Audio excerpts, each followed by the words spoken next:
Good morning, everybody. I'm Don Stewart, and welcome to another edition of Breaking News. Today is Tuesday. It is the fourth day of February 2025, and today is the big day, the face-to-face meeting between the President of the United States, Donald Trump, and the Prime Minister of Israel, Benjamin Netanyahu, in Washington, D.C. Now, we assume there'll be some type of press conference, or at the very least, some type of statement made about the results of the meeting. And if so, after any announcements are made, we'll have a second edition of Breaking News to discuss what it all means. As of now, we do not know what the final outcome will be, so any speculation is basically worthless.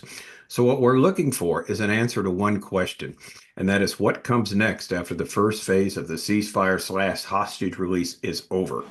And we'll again hopefully get an answer to that later today. So, this edition of Breaking News will be abbreviated as we wait for answers. Here's where we're at right now, just to summarize some of the main things we're going to be looking for.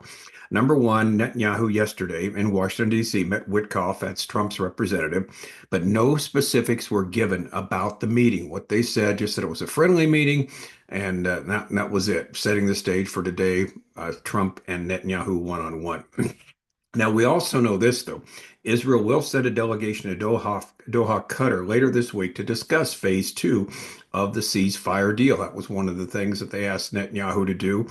What's going to take place is after the discussions with Trump, he's going to go back to the Security Council in Israel, discuss what's going on, and then send his representatives later this week to the meeting about this phase two of the ceasefire.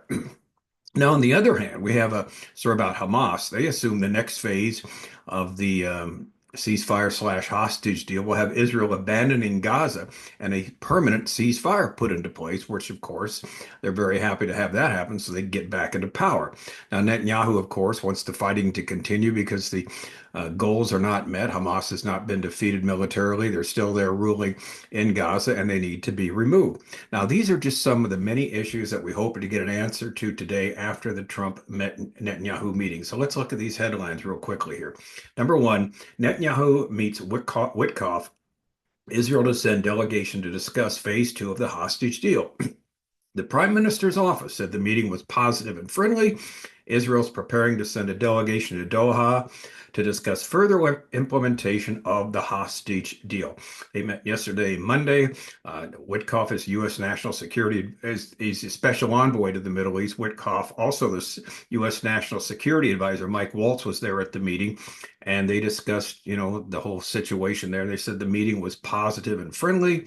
It said, pursuant to the meeting, Israel's preparing for the working echelon delegation to leave for Doha at the end of the week in order to discuss technical details related to the continued implementation of the agreement.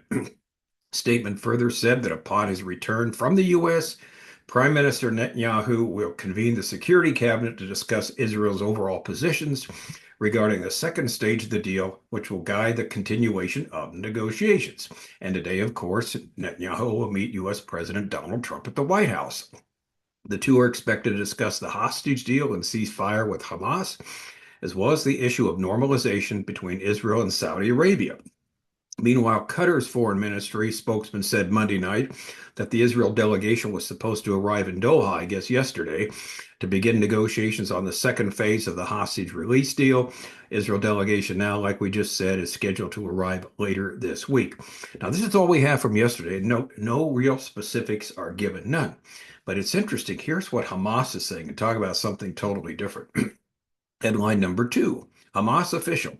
We're holding two senior IDF officers hostage, and negotiations for a second stage of the deal is meant to focus on the IDF's full withdrawal from Gaza, the permanent ceasefire, and preventing resumption of fighting. This is what Hamas is telling the mediator. So this is what their plan is to come out of these negotiations. Again, let's a full withdrawal from Gaza, permanent ceasefire, prevent any resumption of fighting, and that's, and also the humanitarian aid. They want tons of that coming into Gaza so they can rebuild. Now, a senior source in the Hamas terror group has told a French news outlet that the organization is ready to start negotiations for a second stage of the ceasefire deal with Israel.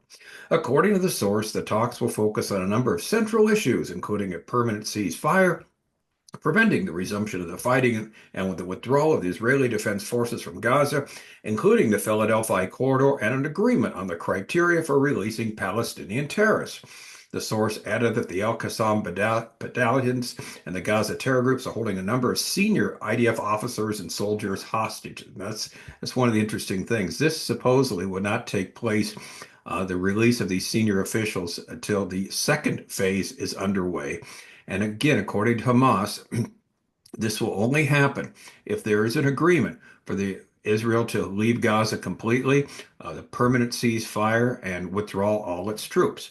All right, Hamas also said that sections agreements include a commitment to continue bringing humanitarian aid into Gaza. The group consistently takes control of the aid and uses to fund their terror operations at the expense of Gazan citizens. Among other things, this would include food and medicine, 200,000 tents, 60,000 caravans, transfers of materials to renovate hospitals and water stations, operating bakeries, and bringing fuel and heavy mechanical equipment in to take care of construction, waste, and extract bodies. This, of course, is not what Israel has in mind, as one person commented about this article. Permanent ceasefire, really? Yet they have already stated their intent to rearm and rebuild for the next war. So basically, this makes it clear how far apart these two sides are, with seemingly no realistic possibility that either side will compromise.